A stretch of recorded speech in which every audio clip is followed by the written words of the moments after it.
Hi, book lovers, and welcome to Book Talk Radio Club. My name is Claire Perkins, and today I'm talking to Keith Hirshland.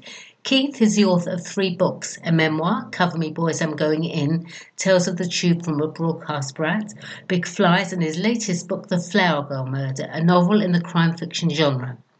Hi, Keith. Thank you for coming back on Book Talk Radio Club. Hello, Claire. Thanks for having me again. I'm thrilled to be back with you. And before we start, I'd just like to tell anybody listening, if you're an independent author, take full advantage of what this lady can offer, because she has been incredible in terms of the hard work she's done for me, and I'm sure a number of other authors, and I can't thank you enough for everything you've done, Claire. Well, thank you very much, Keith. How nice. Well, congratulations on writing and publishing your 3rd book, The Flower Girl Murder. Would you like to tell Book Talk Radio Club about the book? Sure. We finished it. We just published it. It's been out about 3 weeks, and it is a murder mystery set in kind of a dual city setting.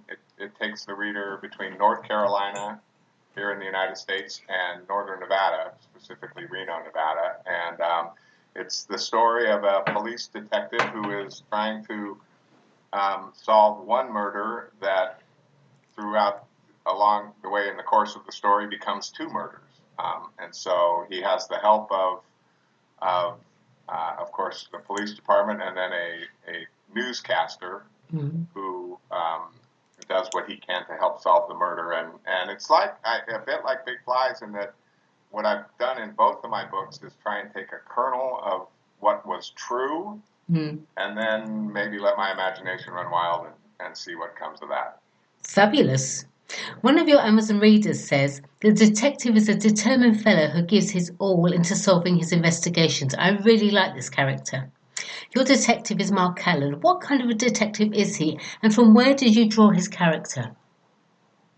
Well, I guess first and foremost, I wanted him to be a good guy. I think that there's that, you struggle with character development, and, you don't want, you want your characters to be real. And so I think there's a bit of snark in him, a bit of a smart aleck.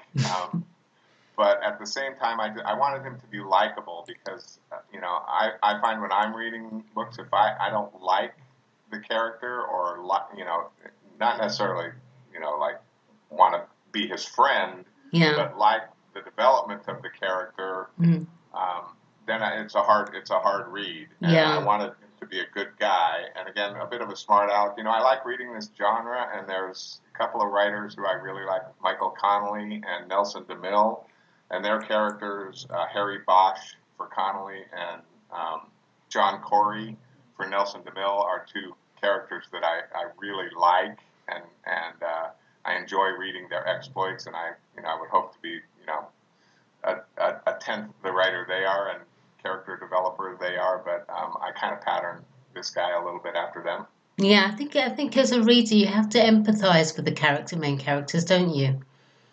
Yeah, and and like I said, you don't have to like them all the time. No. But you can, I think you have to accept their flaws. Yeah. And, realize that that's part of their makeup, and it just, that helps. You don't want the character to be plastic, or, somebody that's not believable, because as soon as that character becomes unbelievable, the person's not going to read the book. Exactly. At the beginning of the book, there are 4 lines by Pat Greene. I love this. When you finally hit rock bottom, will you do what's wrong or right? You're going to find out what you're made of in the middle of the night. That's so true. But I have to ask, who is Pat Greene, and why these 4 lines? Oh, that's funny. Pat is a country music artist here in the United States, and he's a bit of a Texas music legend. Okay. Yeah, he's been making music for about 30 years, Right. And has been nominated for a couple of Grammys, and we became friends about 15 or 20 years ago. And I was producing golf, and one of his, I listened to one of his CDs, and there was a song that really, I really liked, called "Carry On." And when I was producing golf, I always asked my audio engineer to play this song minutes before the telecast. So, Okay. to fire me up. So, to kind of get everybody going and get the juices flowing.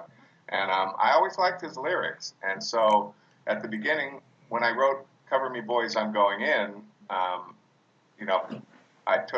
there's a line from that song, Carry On, a couple of lines that basically says, if you live your whole life upon the shelf, you got no one to blame but your own darn self. Exactly. So, I love that, and so I thought, well, if I'm going to write this, I'm going to start every book with a Pat Greene lyric, and maybe give the reader maybe a sense of what they might find in the book. Right. Oh, I really understood that. Got those lines, most definitely those lyrics. So, The Flower Girl Murder is your second crime thriller novel. Do you see yourself carrying on with more books in this genre, or will you be trying another genre altogether? Wow, that's a good question. Just give me a good answer. Funny enough, I'm about 12,000 words into book number 4. Oh, right. Which is another crime mystery tale, but I think this one has a bit of a fun twist to it. So it's not exactly along the lines of Big Flies or Flower Girl Murder, but it's still, the main character is a police officer, and he's trying to solve a crime. But I enjoy it. I mean, it's the kind of book that I like to read.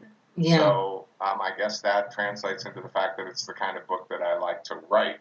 You've And I could definitely see myself returning to Mark Allen again and doing another book with him as the main character. Yeah, well, you obviously enjoy writing them. So you were saying there were 2 particular authors in this genre that have inspired you. Who were they again?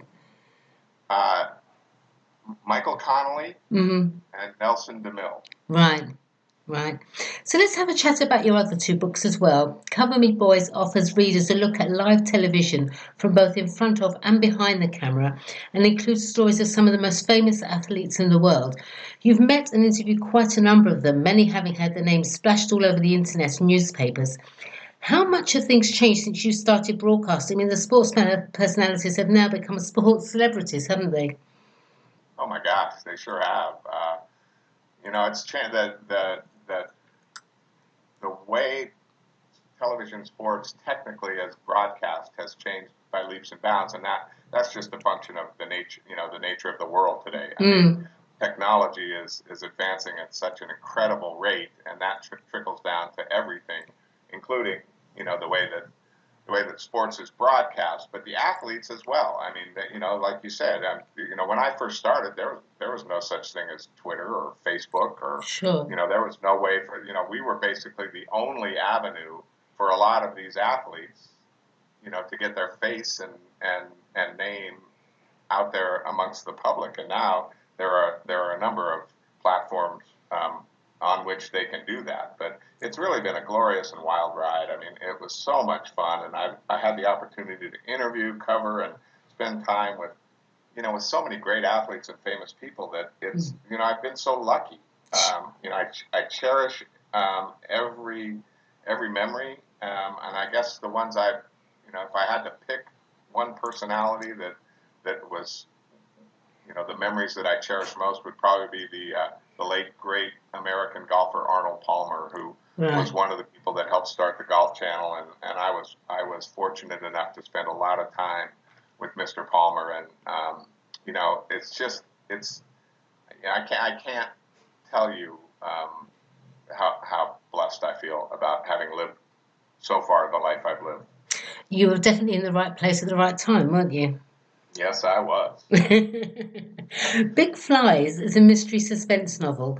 Please would you tell Book Talk Radio Club listeners a bit about the book and why the title Big Flies? Sure. I mean, I guess it goes back to what we talked about earlier about that kennel of truth thing. I was in Reno, Nevada in November of 1971. I was a sophomore in high school, so I'll date myself. And that's when D.B. Cooper, who was the man responsible for the very first domestic airline hijacking in the United States. Right. He perpetrated his crime on that evening. And the plane that he hijacked was supposed to land in Reno to refuel. But by the time it got there, he had parachuted out somewhere over the Pacific Northwest with $200,000 in cash strapped to his body. And they never found him. So I wondered, as I thought about writing a work of fiction, I wondered what it would be like to be the son, the person in the form of a son who discovered that their father was D.B. Cooper. So that's where the kind of germ that became the book started. Yeah. And Big Flies comes from a Balzac quote, which says, laws are like spider webs through which the big flies pass and the little ones get caught. So Big Flies basically refers to the perpetrators of this crime, and it actually turned into 4 crimes that were all true and still unsolved. So 3 others, including the D.B. Cooper hijacking, and they all happened within a 10 or 15-year span. So I thought, why couldn't the same person or people be responsible for all 4 crimes? So Interesting. Big Flies is a story of the relationship between the son and his recently passed father. Your dad was one of network affiliate television's groundbreakers. What influence did he have on your career as a sports broadcaster? Oh boy,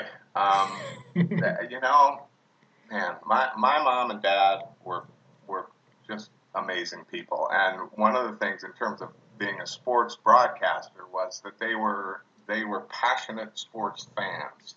So growing up, we witnessed that, and that was the first thing they kind of instilled in me was how to be a fan and what was it like to be passionate about sports. And as far as professionally, they were also passionate about that.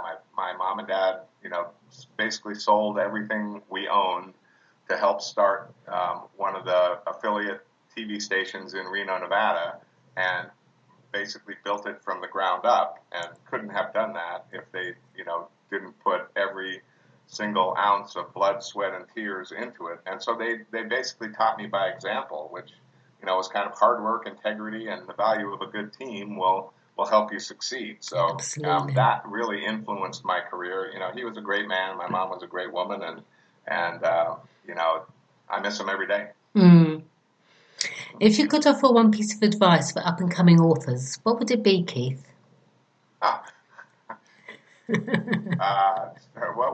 What's the old joke, Claire, about how do you become a millionaire and start as a billionaire? Like, how do you become a millionaire as a writer, start as a billionaire? I think, again, it goes back to what I just said. It's being passionate about it. I mean, that's such a tough question because I feel, and you're an author, writing is so personal that what works for me may not work for anybody else, or what works for what works for me won't work for you. Yeah. But I would go back to, again, being passionate or having a love for it.